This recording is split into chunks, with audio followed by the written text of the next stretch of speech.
Em nome do Pai, e do Filho e do Espírito Santo. Amém. Inspirai, o Senhor, as nossas ações e ajudai-nos a realizá-las, para que em vós comece e para vós termine. Tudo aquilo que fizermos por Cristo, Senhor nosso. Amém.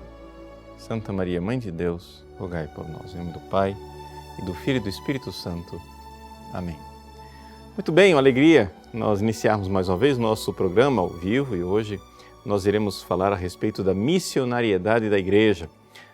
Estamos no dia 30 de outubro, o mês de outubro é dedicado às missões, exatamente porque também é o mês em que nós temos a festa de Santa Teresinha do Menino Jesus, que é uma das padroeiras das missões, junto com São Francisco Xavier.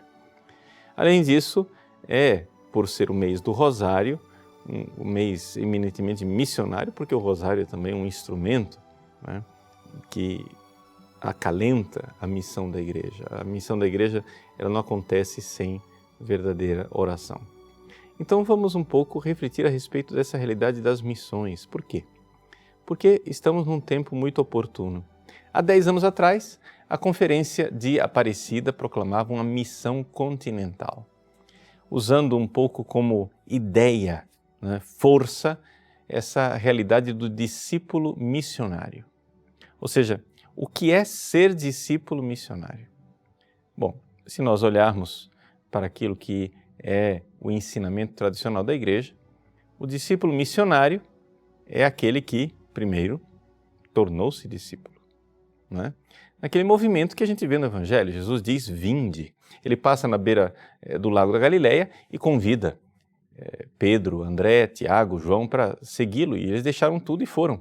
Aí depois, lá pelas tantas, Jesus escolhe os 12 apóstolos e diz, ide. Não é? O próprio evangelista São Marcos coloca essa realidade teológica de forma muito concreta, dizendo assim, Jesus os constituiu 12 para que estivessem com ele, Jesus, e para enviá-los em missão. Então a primeira coisa que um missionário precisa fazer é estar com Jesus. Ele precisa primeiro se converter. E depois, na conversão, né, faz parte do processo de conversão, ele ir lá para converter os outros. Ou seja, ninguém sabe tão bem uma coisa como aquele que ensina. Então, para você realmente aprender, você precisa ensinar. Para você realmente se converter, você precisa ensinar os outros o caminho da conversão. Isso é, aliás, uma das coisas mais importantes na espiritualidade do sacerdote. O padre, se ele não tivesse que converter os outros todos os dias, certamente ele se perderia. Um sacerdote é uma pessoa que, exatamente porque ele quer e precisa converter os outros, ele vai também cada vez mais solidificando a sua conversão. Conversão essa que se supõe, é claro, ele já tinha antes de ser ordenado sacerdote, mas ele precisa, né, desta missionariedade exatamente para continuar de pé. Se nós não ensinarmos a palavra de Deus, seremos nós quem pouco a pouco iremos deixar de crer nela.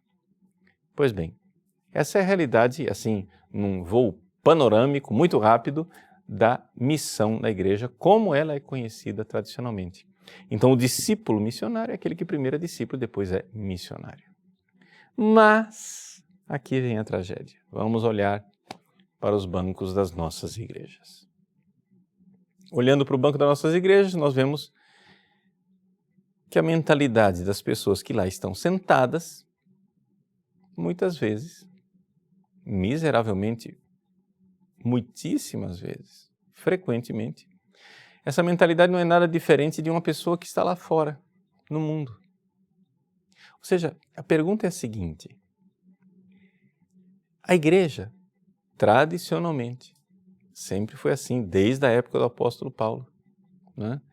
Que digo eu, desde o apóstolo Paulo, desde Jesus, da última ceia. Jesus na última ceia diz, eles não são do mundo, mas eles estão no mundo.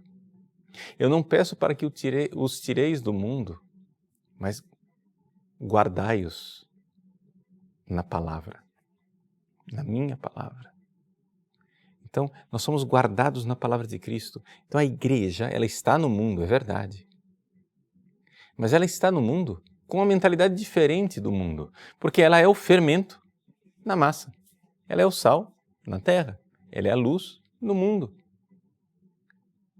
Se o sal não tiver diferença nenhuma com a terra, se o fermento não tiver diferença nenhuma com a massa, né? Aí, para que serve? Se o sal não salga, só serve para ser pisado. Se a luz não ilumina, o que é que ela vai ser? Então, vejam, aqui que está o problema. Durante séculos a fio, os cristãos viviam na missão. Qual era a finalidade da igreja? Esta é a finalidade da igreja. E isso era muito claro. É fazer com que o mundo se torne igreja. Missionariedade é isso. É nós irmos lá, pegar aquela pessoa e transformá-la em igreja. Você é missionário se você vai estendendo as fronteiras da igreja até que, finalmente, cumprida a missão, sei lá, no fim dos tempos, não sei quando, a igreja coincide com o mundo. A igreja pretende coincidir com o mundo porque a igreja pretende cristianizar o mundo. Mas o que nós estamos assistindo já, infelizmente, há alguns séculos, é um progressivo e lento movimento em que a igreja vai se mundanizando. De 3 séculos para cá, nós vemos claramente que a mentalidade mundana vai entrando na igreja.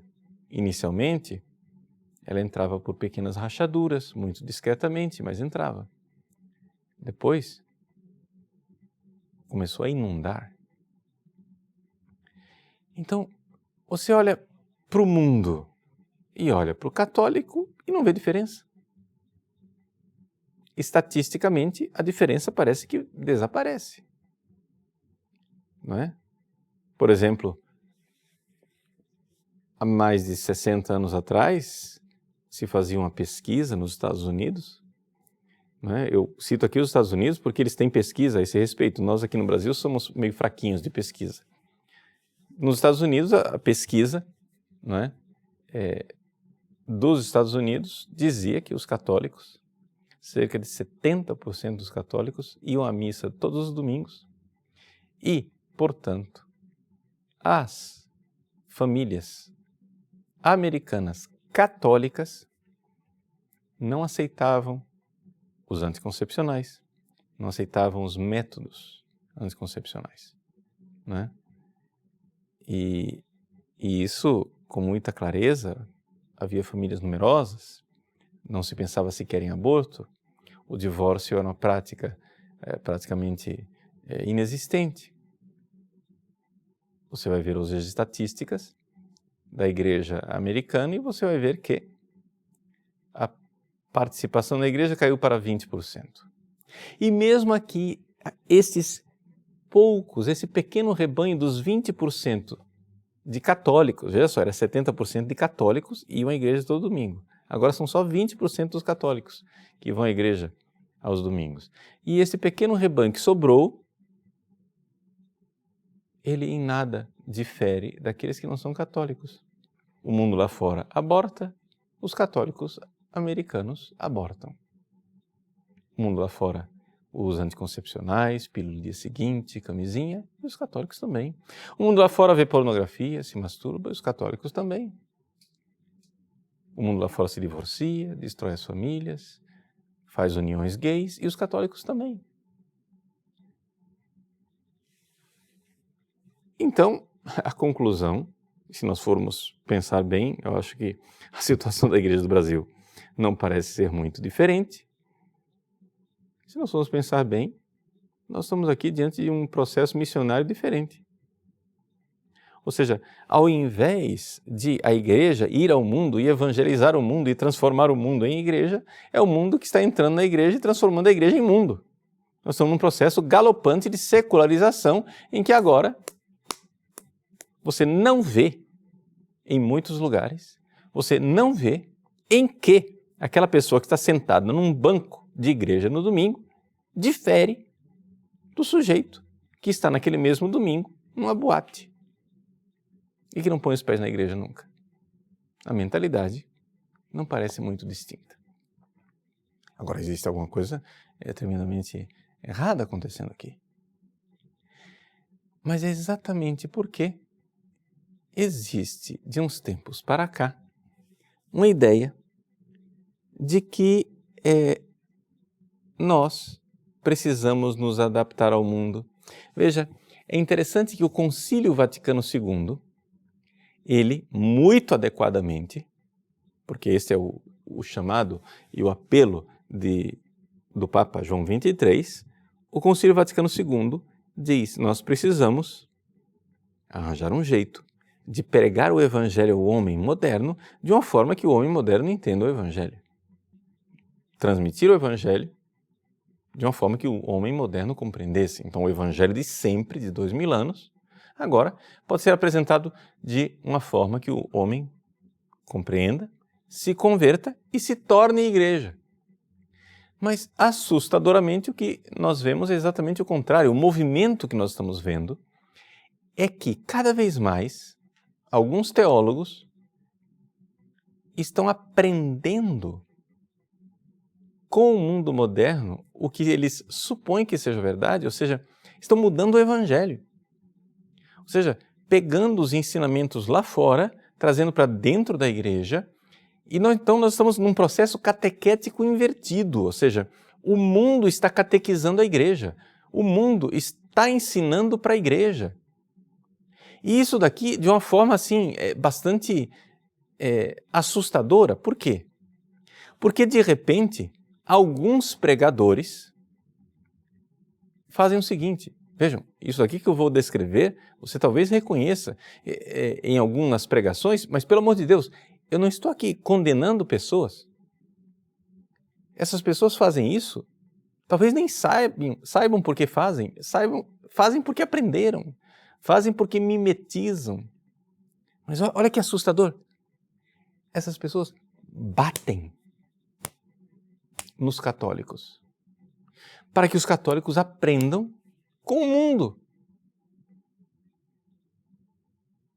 Você, católico, intolerante, não aceita tal pecado?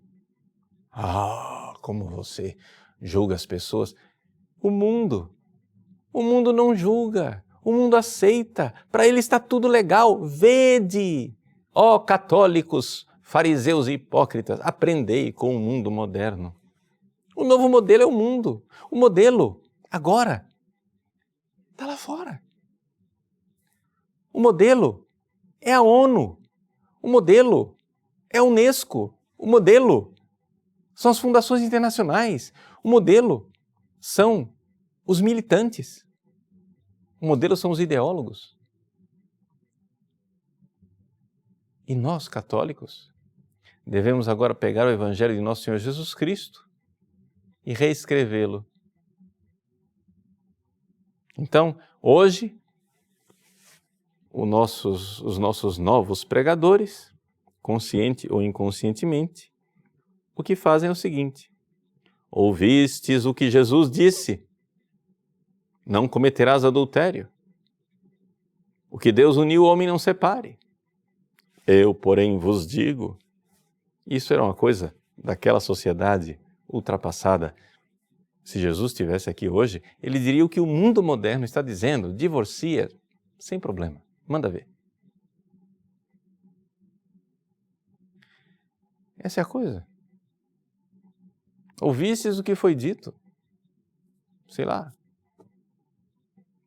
os alcoólatras, os efeminados, os blasfemos, os adúlteros, os assassinos, os ladrões, não herdarão o reino dos céus.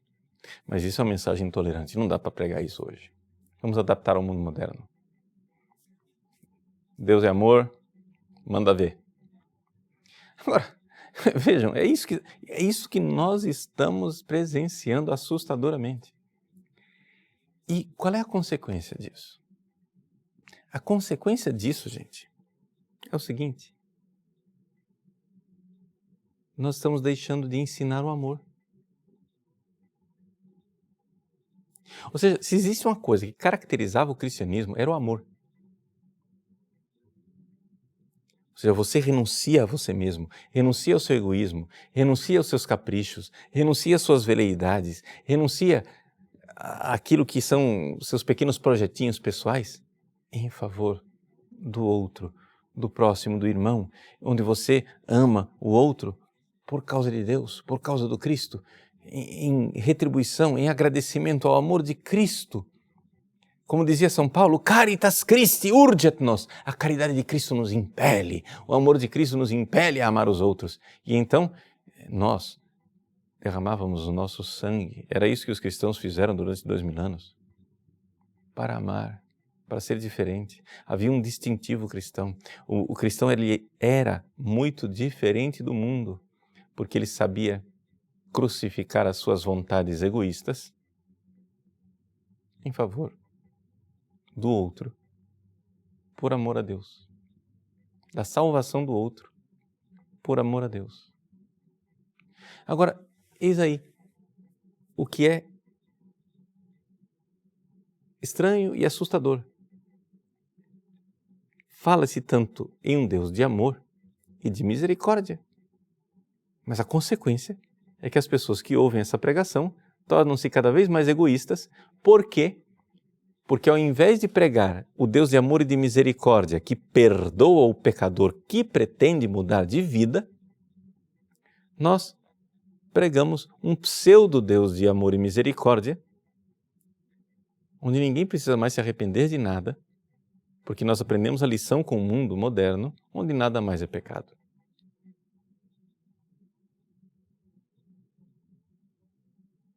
As pessoas vão ficando mais egoístas. E, de fato, tristemente, começa a desaparecer a distinção entre igreja e mundo. Mas não mais como nós pretendíamos antes, onde a igreja vai crescendo a tal ponto que ela se iguala ao mundo. A fronteira da igreja vai desaparecendo porque ela vai cristianizando o mundo. E até que a igreja se torna igual ao mundo. Mas ao contrário, a igreja vai encolhendo e se mundanizando cada vez mais, de tal forma que ela desaparecerá e só ficará mundo. É isso que nós estamos assistindo, assim, a realidade é evidente, é gritante. Então, diante dessa realidade que nos deixa perplexos, eu fiquei me perguntando, mas de onde vem isso? Né? E eu fui, nas minhas leituras, me deparei com alguns textos.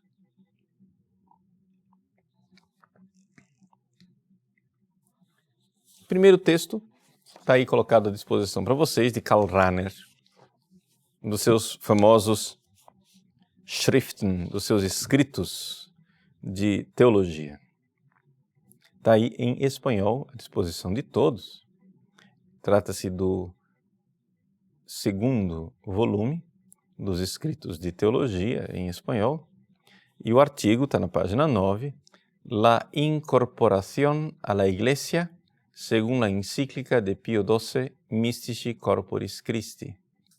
A incorporação à Igreja segundo a encíclica de Pio XII, Mystici Corporis Christi. E Karl Rahner, na página 89, diz o seguinte, vou um pouco aqui reproduzir o raciocínio dele, ele diz, veja, a humanidade é uma realidade una, ela não é divisível, e portanto quando Cristo se encarnou, ele se uniu à humanidade. E unindo-se à humanidade, ele une-se à humanidade una, de tal forma que esta humanidade una,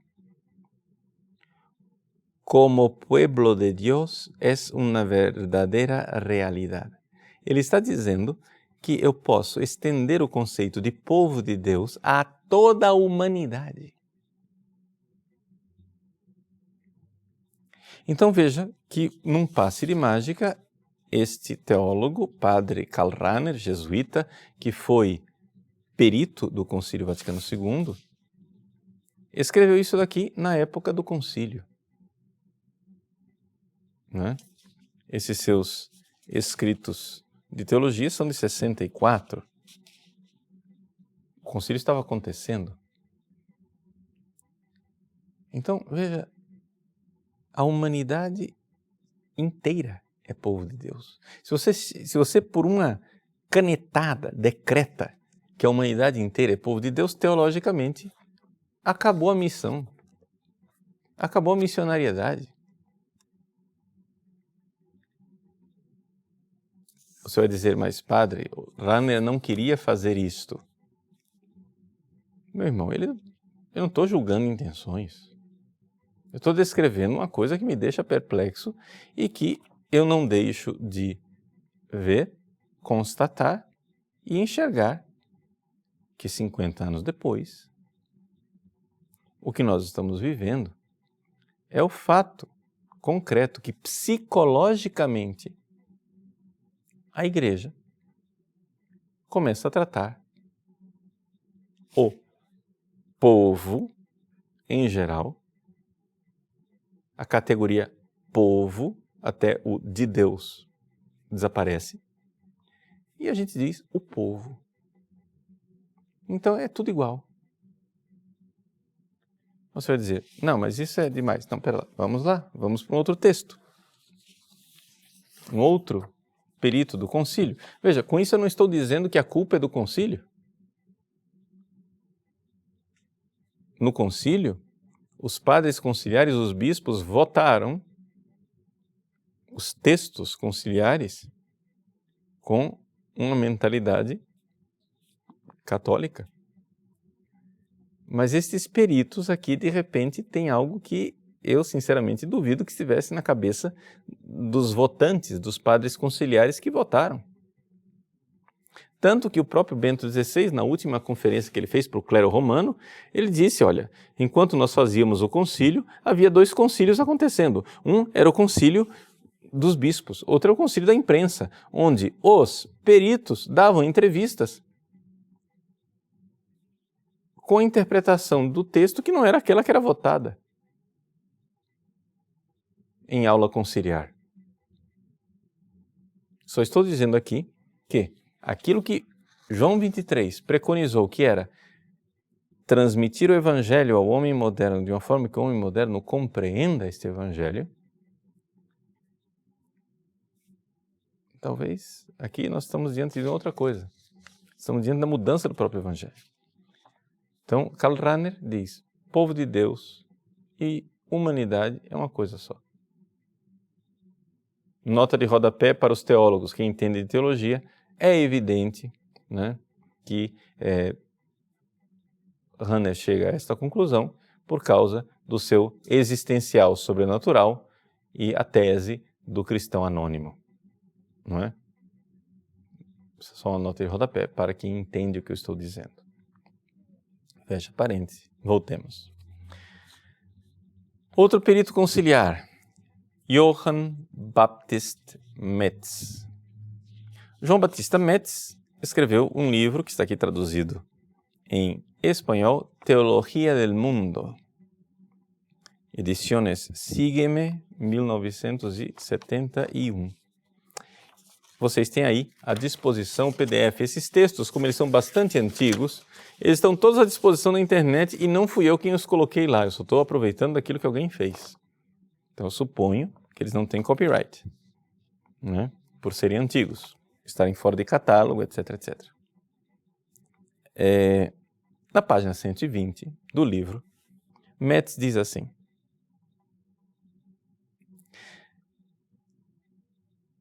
la manera corriente de hablar acerca de que la Iglesia tiene que volverse al mundo, de que la Iglesia tiene que apreciar positivamente al mundo, etc., pone de manifiesto esta falta de claridade. Que falta de claridade é esta? É a falta de clareza da distinção entre igreja e mundo. Ou seja, quando a gente chega e diz assim, que a igreja tem que se voltar para o mundo, a igreja tem que apreciar o mundo positivamente, que é toda uma linguagem, né, muito ouvida durante a época do concílio. Ele está falando aqui claramente dos debates em aula conciliar. Aí ele chega e diz, mas não tem clareza na distinção dessas duas coisas. E ele pergunta, ¿es que la iglesia es algo distinto del mundo? está perguntando se a igreja é diferente do mundo. Para ele parece que não. ¿No es ella también mundo? A igreja também não é mundo. Los cristianos que constituimos la iglesia, ¿no somos también mundo? ¿A dónde nos dirigimos quando nos volvemos hacia el mundo? Se nós temos que ir para o mundo, nós estamos indo para onde? Se nós somos mundo. Então, para Metz, não tem diferença entre igreja e mundo. La iglesia no es sencillamente una negación del mundo, un no mundo. Então, veja, para Metz, igreja e mundo. Aquilo que com Rahner é uma elaboração teológica até bastante, digamos assim, elaborada, no estilo hermético de Rahner, aqui, para Metz, claramente, a igreja e o mundo não têm diferença. E se você acha que não é isto, vamos a um terceiro texto de um outro perito conciliar, Frei Eduardo Schillebeeckx, não é? Dominicano. Então, nós estamos aqui, Rahner, jesuíta, Metz, diocesano, Schillebeeckx, dominicano. Ele escreve no seu Iglesia e Humanidade, na revista Concílio de 1965, páginas de 65 a 94, está aí, alguém fez o favor de escanear. Então, nesta cópia escaneada em PDF que você tem aí, né? Aliás, uma cópia muito bem feita, na página, e agora, estou sem página aqui, eu esqueci de anotar a página. Mas lá pelas tantas, ele diz o seguinte: Las fronteras entre iglesia y humanidad se desvanecen no solo en dirección de la iglesia. Então nós temos aqui a igreja aqui e a humanidade aqui. A fronteira desaparece não somente na direção da igreja. Podemos afirmar que se desvanecem também em direção da humanidade e do mundo. Então, quer dizer, não somente a igreja vai conquistando o mundo, que vai se tornando igreja, mas ao contrário, o mundo vai conquistando a igreja, que vai se tornando mundo. Então, ele vê nisso uma sadia dialética de uma secularização santa, diz ele. Pois se basa em la comunidad transcendente con Dios en Cristo. Bom, eu não vou aqui me deter, os textos estão aí, vocês podem estudá-los mais profundamente, mas veja, existe, portanto, uma corrente teológica que já estava sendo gerada antes do concílio, porque aqui nós estamos diante de peritos do concílio, eles já pensavam assim antes do concílio, eles influenciaram a interpretação do concílio nesta direção. A interpretação do concílio é de que a igreja tem que coincidir com o mundo. Se nós formos ler os textos conciliares, nós veremos que isso não está lá. Ou seja, o Concílio Vaticano II, principalmente a Constituição Pastoral Gaudium et Spes, procura conhecer o mundo, né? Como diz o testamento de Paulo VI, conhecer o mundo, servir o mundo, amá-lo, mas sem nos mundanizarmos, dizia Paulo VI. Então, esse era o pensamento dos padres conciliares. Mas, pelo visto, não era esse o pensamento dos peritos conciliares. De tal forma que, parece-me que alguém, em algum momento da história, deve ter transformado esse pensamento teológico elaborado para especialistas em jogos linguísticos, de tal forma que nós vemos esse vírus dentro da igreja.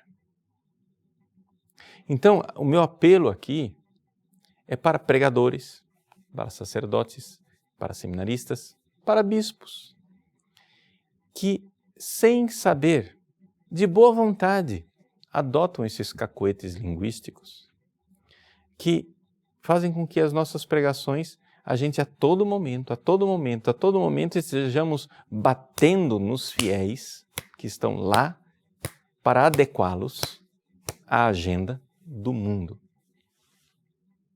Os cacoetes linguísticos que foram elaborados são os seguintes, exemplos somente. A tolerância. A categoria da tolerância foi inventada pela Escola de Frankfurt. Né?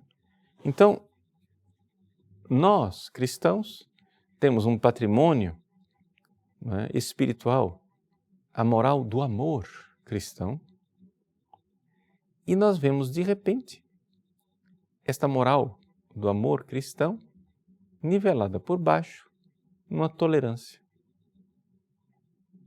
onde você ama, não quando você desafia a pessoa a amar, mas você ama quando você tolera que a pessoa seja egoísta. Ou seja, nós estamos aqui diante, né, da capitulação total do projeto de santidade da igreja, exatamente o contrário daquilo que o concílio queria. O concílio fala na Lumen Gentium, capítulo 5, da vocação universal à santidade de todos os fiéis batizados. Então nós temos que amar como Cristo amou, como os santos amavam, nós temos que dar a vida. Mas não é o que se vê. Nós vemos, de repente, o cristianismo transformado numa religião pequeno-burguesa, uma religião onde as pessoas, na sua comodidade burguesa, não, mas é exigente demais, para que isso? Isso vai oprimir as pessoas, exigir que as pessoas amem, pelo amor de Deus, não exija isso. Veja, eu estou dizendo de forma explícita que você vê onde é que está a pegada, mas é evidente que ninguém diz isso, desse jeito que eu estou dizendo. Ou seja, ninguém diz, para que exigir que as pessoas amem? Não é isso que as pessoas dizem. Para que exigir colocar fardos nos ombros das pessoas, para que as pessoas ficarem oprimidas, se sentirem mal, se sentirem com complexo de culpa, se sentirem culpadas, etc, etc. Esse é o cacoete linguístico. Mas se você for ver no mundo real, o que é que isso tem como resultado? É que as pessoas não são incomodadas a amar. Então, eu queria que você entendesse aqui, eu não estou aqui fazendo um discurso anti-Vaticano II, eu estou fazendo um discurso pró-verdadeiro Vaticano II. Ou seja, o Vaticano II que estava na mente dos padres conciliares e não na mente dos peritos conciliares. Porque quem votou foram os padres. E que, portanto, nós devemos voltar àquilo que é a interpretação do Evangelho. Então, o que é que nós vemos? Nós vemos, por exemplo, os bispos que, de repente, o Papa Bento XVI e os bispos da Conferência de Aparecida proclamam uma missão continental em que nós vamos ser discípulos missionários, então nós precisamos aqui nos converter, ser de Cristo, etc., para ir lá evangelizar e fazer as pessoas serem cristãs. Nós vemos tudo invertido. Onde discípulo missionário quer dizer o contrário. Quer dizer que você é missionário e você vai lá para aprender como discípulo. E nós vemos isso colocado em prática nas paróquias. Quantas vezes, né, em missões populares, se dá essa instrução exatamente para os missionários. Vocês não vão lá para converter ninguém. Vocês não vão lá para ensinar nada a ninguém, vocês vão lá para aprender. O que é que um missionário católico vai lá para aprender? Ele vai lá para se mundanizar, então. Ele vai aprender com o mundo. Então, nós estamos aqui diante da dissolução da Igreja Católica. Ora, o primaz da Igreja Anglicana declarou que no prazo de uma geração, A igreja anglicana deixará de existir. Por quê? Porque a igreja anglicana é exatamente a igreja que fez isso que eu estou descrevendo. É a igreja que se adaptou totalmente à mentalidade do mundo moderno. Na igreja anglicana tem divórcio, casamento gay, não precisa ir à missa no domingo, tem mulheres bispos, tem padres casados, quase nada é considerado pecado na prática. Total mundanização dos cristãos, a tal ponto que as pessoas não veem diferença entre ir à igreja, participar de um culto e ficar em casa e assistir televisão. Então as pessoas ficam em casa. Ou seja, a igreja anglicana, que antes era um ponto de honra de todo inglês ser membro da igreja anglicana, a igreja anglicana não existirá no prazo de uma geração. Dissolveu-se. O último a sair apaga a luz. Agora, o que nós não podemos deixar é que isso aconteça com a Igreja Católica.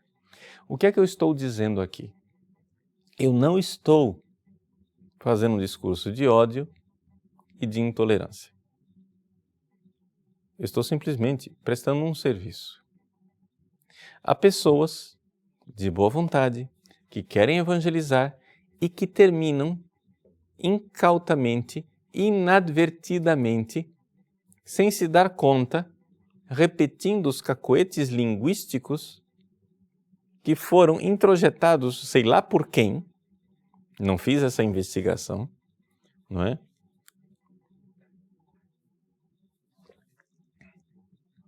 De tal forma que agora o afã é fazer com que nós católicos sejamos iguais aos mundanos. Agora, se a Igreja Católica vai sobreviver, é necessário que ela seja distinta do mundo. É assim que nós sempre fomos e é assim que nós continuaremos a ser, porque, é claro, as portas do inferno não prevalecerão. Tá bom? Então, neste mês missionário que se encerra, gostaria mesmo de recordar o apelo de Aparecida. Uma missão continental. Mas não haverá missão no continente se não houver missão primeiro na sua casa, se você não pegar e começar a catequizar seus filhos. Não é? Trabalhar menos, ficar mais tempo em casa. Corpo a corpo com seu filho. Catequizá-lo.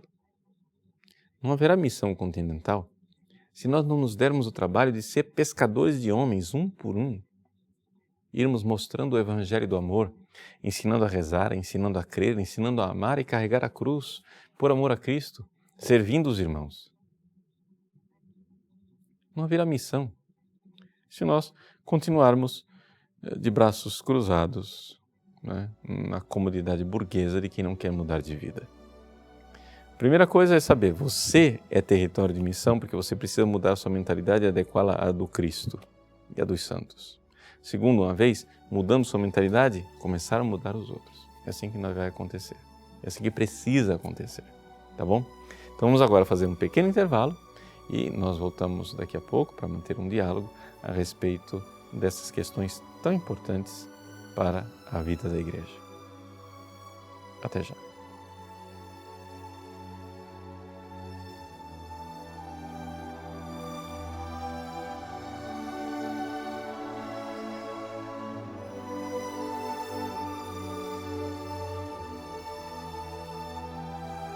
Muito bem, nós retornamos então para ter esse nosso diálogo. Primeira pergunta do Vitor. Além de uma profunda conversão interior, qual a melhor forma de mostrar o Evangelho para um mundo moderno, racionalista e sem fé? Seria a vida dos santos? Vitor, veja só, eu acho que antes da gente começar mesmo essa coisa assim do mundo lá fora, etc., existe uma coisa mais simples que a gente pode fazer nas nossas comunidades, tá? A gente tem que começar nas comunidades, ou seja, já existe uma pessoa que geralmente está buscando alguma coisa. Uma pessoa que vai à igreja no domingo, ela está buscando alguma coisa. Está entendendo? Então, nós precisamos ter esse corpo a corpo. Nós precisamos ter essa missionariedade de cuidar das pessoas e chegar a dizer, começar a resolver questionamentos. E você pode fazer isso através de vídeos, de pequenas lições de catequese, etc, etc. É claro que a vida dos santos é um instrumento extraordinário. Por quê? Porque a vida dos santos, ela mostra a igreja viva e mostra o Cristo ressuscitado vivo na vida dos santos. Então, de fato, essa sugestão sua de nós colocarmos, né, a vida dos santos é realmente extraordinária. Mas eu acho que antes de ir lá fora, né, nós temos uma missão aqui dentro. Mas você veja, por exemplo, eu aqui no site, de uma forma geral, eu não falo tanto ao mundo lá fora, né? De vez em quando, sim, tem algum vídeo voltado para o mundo lá fora. Mas eu estou sempre voltado um pouco para esta missão, porque a fronteira da igreja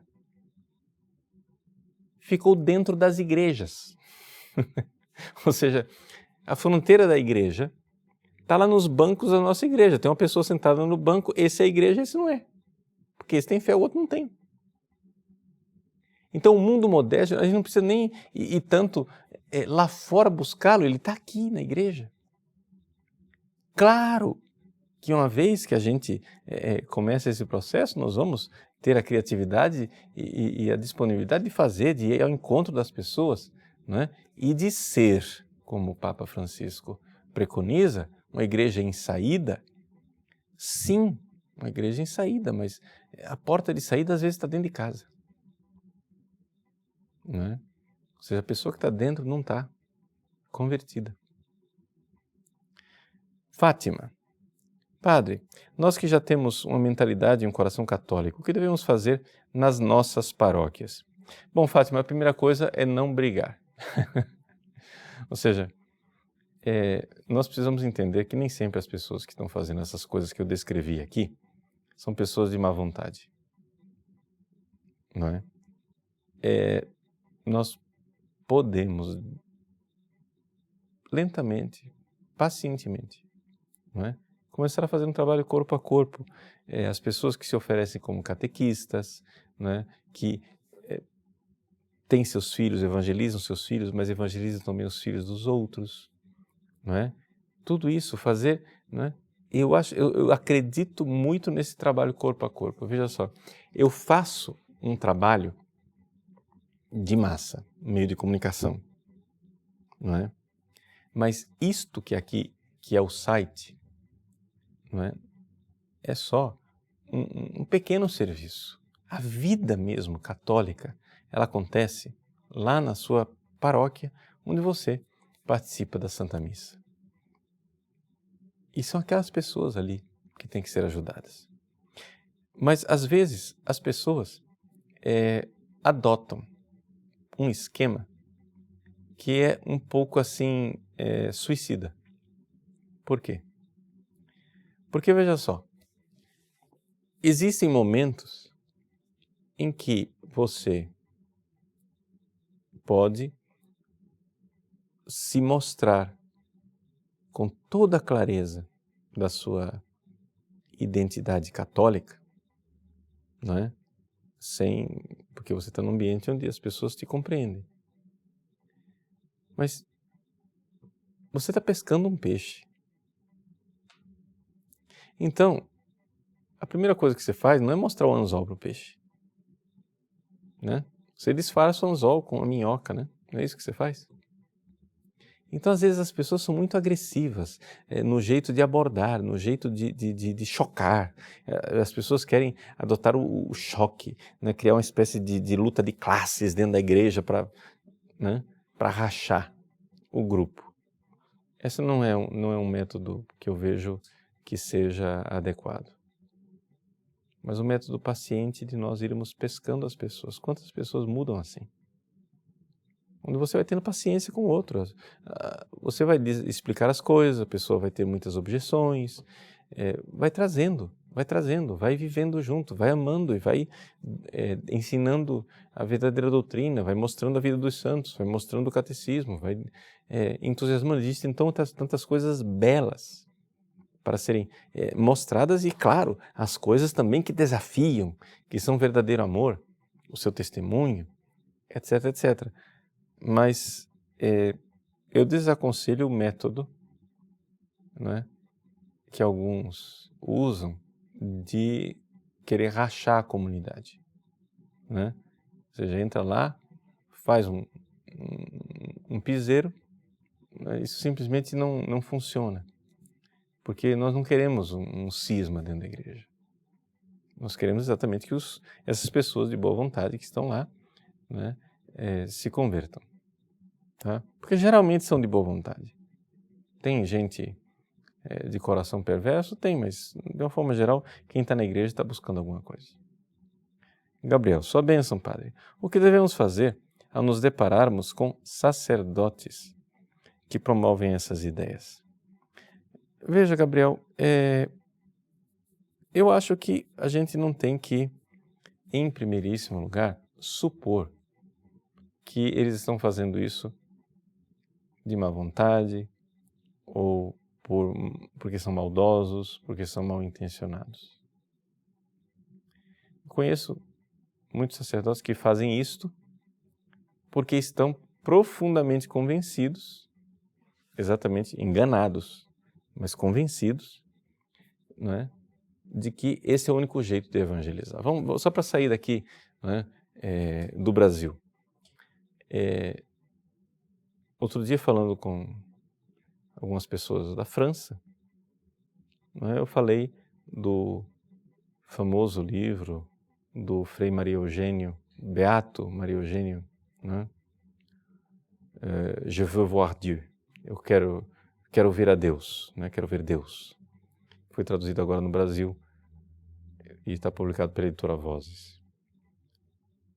A pessoa, que era uma pessoa de oração, uma pessoa de Deus, chega e diz assim: não, mas isso é muito escolástico.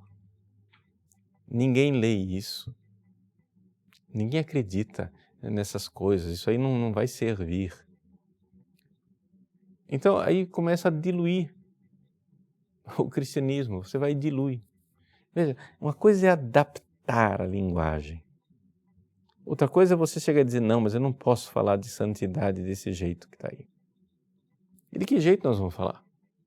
Né? Ou seja, o homem faz um estudo profundo, colocando, antes do Vaticano II resistir, ele já colocou por escrito aquilo que será uma das grandes proclamações do Vaticano II, que é a vocação universal à santidade, mostrando o caminho da santidade. Você pode adaptar a linguagem? Pode adaptar a linguagem, mas não o conteúdo.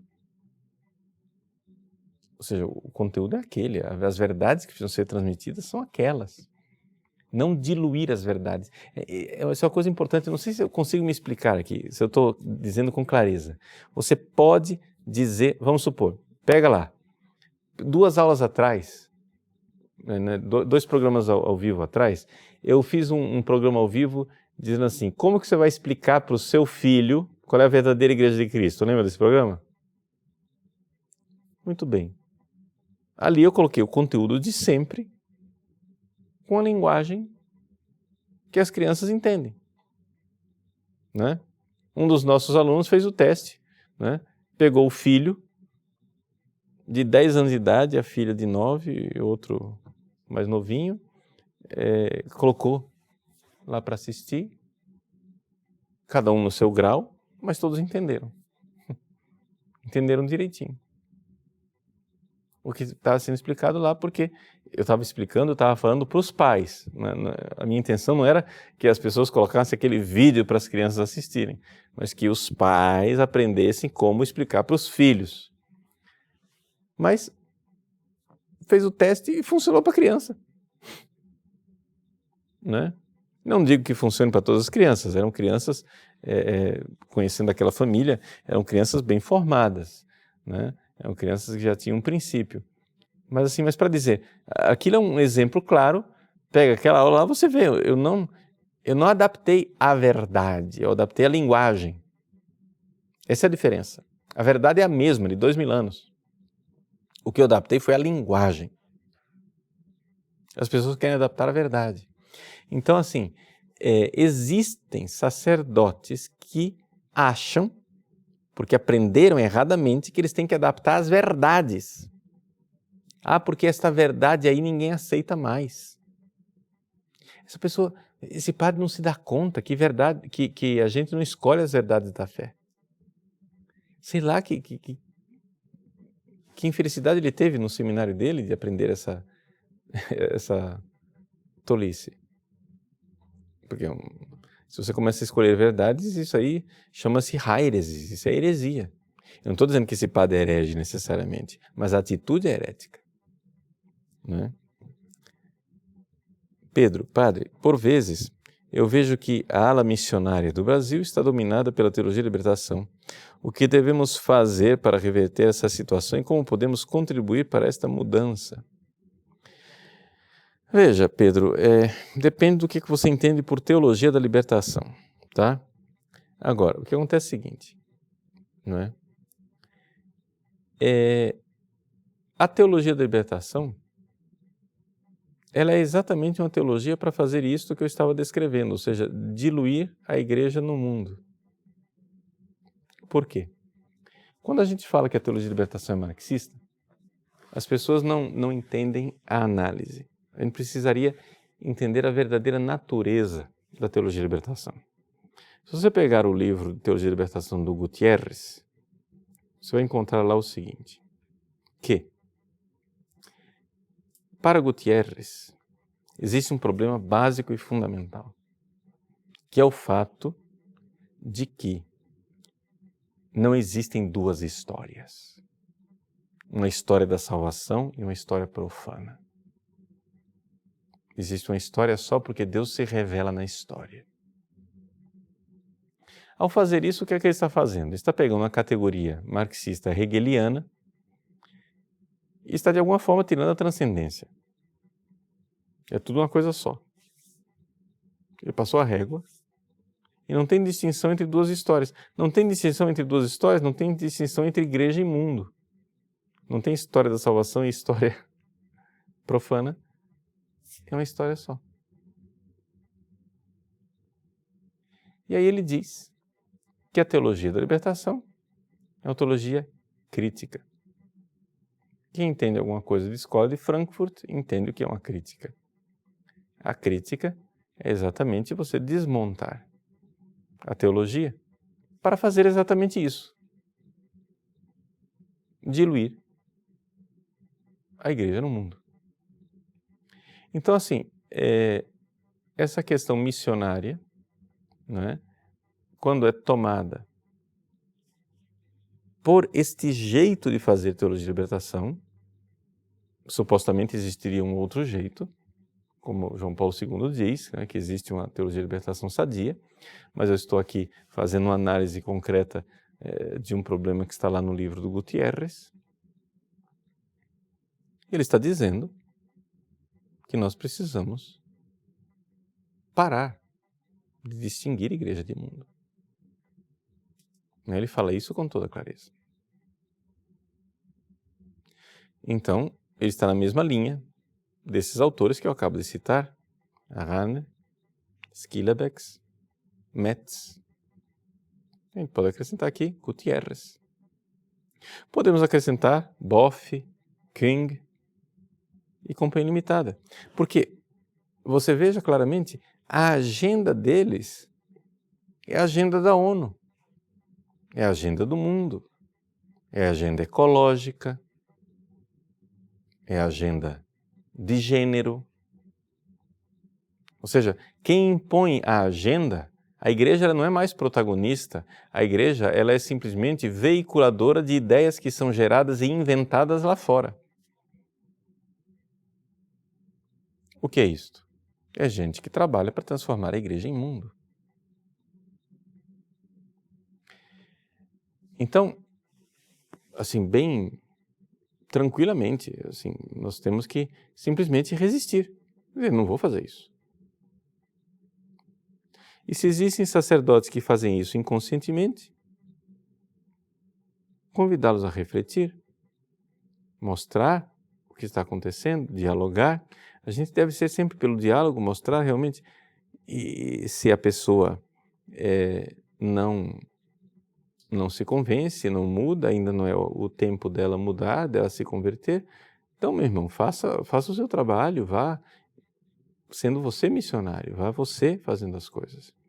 Porque, veja, é interessante nós notarmos que essa mentalidade ela não tem futuro.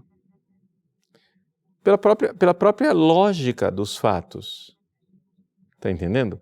Ou seja, se você tem dentro da igreja um grupo que quer transformar o mundo em igreja, fecundar o mundo, fermentar o mundo, transformá-lo para que ele seja cada vez mais igreja. E tem um outro grupo, que a única coisa que ele faz é pegar as pessoas da igreja e mundanizá-las. Qual é o grupo que tem futuro dentro da igreja? Não é? E não é à toa que esse grupo da mundanização da igreja, eles não têm vocações. Qual é o jovem que se encanta com um sacerdote mundanizado? Ninguém. Aí eles ficam colocando a culpa em mim, mas a culpa não está em mim. O padre Paulo Ricardo, ele hipnotiza as pessoas. Não. Ou seja, se você está servindo, eu ofereço para uma pessoa suco de laranja espremido da laranja e o outro oferece suco de laranja, que é um pozinho dissolvido na água, aí as pessoas experimentam e esse é mais saboroso. Aí a culpa é minha, porque eu dei o suco de laranja. Você apresenta um negócio falsificado. Você apresenta uma igreja que não é igreja. Sua missão é diluir a igreja no mundo. Eu não estou dizendo que você sabe disso, eu estou te dizendo. Eu sei que algumas pessoas vão assistir esse vídeo, vão ficar um pouco irritadas, mas eu espero em Deus Nosso Senhor que elas fiquem irritadas, parem, reflitam e mudem. Eu tenho essa esperança. Não estou fazendo esse vídeo aqui para criar confusão. Eu estou fazendo exatamente porque, caridosamente, eu gostaria de abrir um diálogo, de dizer, meu irmão, você é sacerdote como eu. Nós queremos o bem da igreja. Mas analise a natureza do que está sendo feito. Analise a natureza. Como é que você quer entusiasmar jovens quando a única coisa que você pretende fazer é pegar os jovens cristãos entusiasmados com o Evangelho e mundanizá-los? É evidente que os jovens vão olhar para isso como um repelente. E não é culpa minha. Ou seja, é fácil arranjar um bode expiatório, né? Ou seja, o bode expiatório é o padre Paulo Ricardo, acaba com o padre Paulo Ricardo, resolveram nossos problemas, porque eu não vou ter mais ninguém, né? Não sou eu. Não sou eu. Se eu morrer amanhã, essas coisas vão continuar, ou seja, vai continuar existindo um grupo. Eu sou somente um sujeito que faz um ministério na internet, só isso, muito humildemente, muito simplesmente. A vida eclesial mesmo acontece nas paróquias. Eu estou só prestando um serviço de evangelização, que exatamente é para as paróquias. Quantos padres, quantos párocos, né, agradecem esse serviço? Quantos bispos agradecem o serviço do site? Não é? Então, assim, eu fico muito contente de poder servir, mas a vida mesmo está aí com vocês, ali que estão os sacramentos. Eu não dou sacramentos aqui na internet, a gente não dá sacramentos. Os sacramentos estão aí na paróquia, aí que está a vida eclesial. Não é verdade? Então a gente precisa pensar pensar na natureza do que é que está sendo feito e, claro, lutar pelo bem da igreja. Jesus, antes de subir ao mundo, nos enviou em missão. Ele disse: ide, fazei discípulos, batizando-os em nome do Pai, do Filho e do Espírito Santo. Eu estarei convosco até o fim do mundo, até o fim dos tempos. Então, na certeza que Ele está conosco e continuará conosco, não é? Se existe alguma coisa que tem futuro, é o futuro que quer realmente transformar o mundo em igreja e não o contrário. Tá bom? Obrigado por estarmos juntos nessa noite, que Deus abençoe você e vamos lá, vamos ser bons missionários, discípulos e missionários de Cristo. Deus abençoe, em nome do Pai, do Filho e do Espírito Santo. Amém.